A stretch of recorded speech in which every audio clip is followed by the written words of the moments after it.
Okay, let's talk bookshelves. I'm going to share a trick that I learned from the last 15 years of building shelves with my husband that's been really helpful and maximized the space. If you have a lot of books, you're definitely going to want to pay attention. So this is my youngest son's bookshelf in his room. Okay. And I don't know if you can notice just by looking at it, but this opening here at the top is smaller than this opening here at the bottom. Now I'd have to get out my tape measure to measure what exactly it is, but there's certain books like, say, this one. This was actually, my grandpa had these Robert Service poems memorized, Cremation of Sam McGee, Sam McGee and the Shooting of Dan McGrew. They're great, especially if you're from Alaska. But anyway, it's a pretty tall book, okay? Let's go see.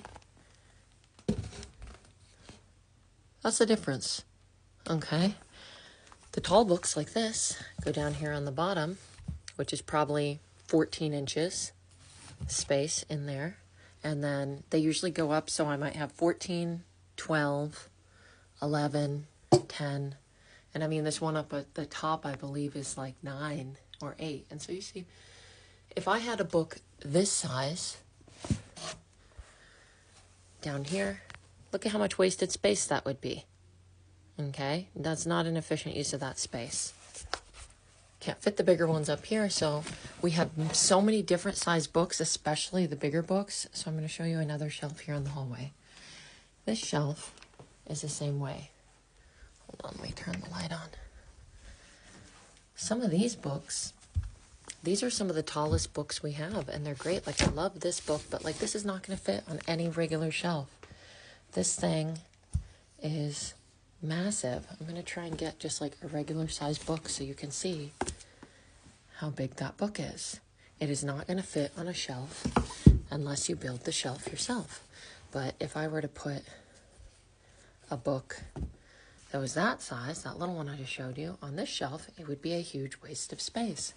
So this is actually made out of 2x12s. I just wanted to try something different.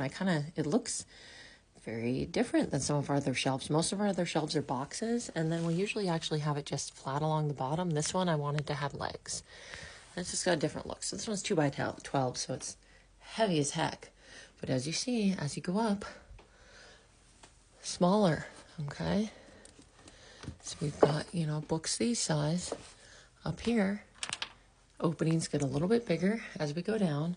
And then the largest books, which are usually the reference books, are here on the bottom. I'm going to show you one more shelf. This is one of the more recent ones that we've built.